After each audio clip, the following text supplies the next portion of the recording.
Il-Bank of Valletta jalloka fond ta' 10 miljun euro biex jgħin lin-negozji affettwati mit-tixrid tal-coronavirus. Il-fond mistenni jipprovdi kapital dirett lil negozji li jiffaċċjaw problemi ta' likwidità.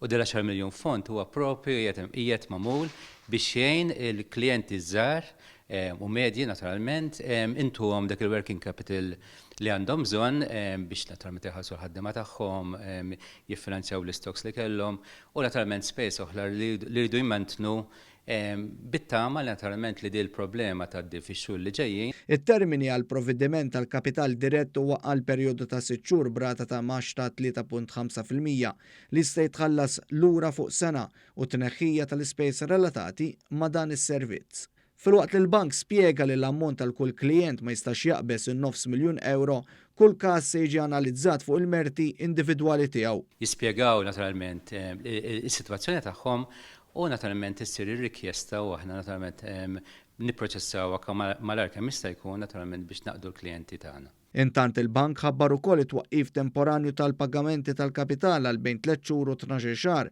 u servizzi ta' finanzjament tal-kummerċ permezz ta' internet banking mingħajr spejjeż addizzjonali. Il-Bank of Valletta qal li qed isegwi s-sitwazzjoni fuq bażi kontinwa b'kollaborazzjoni mill-qrib mal-Gvern u l-awtoritajiet tas-saħħa u se jkun qed jieħu l-miżuri kollha meħtieġa biex il-bank ikompli jappoġġja l-komunità tan-negozju.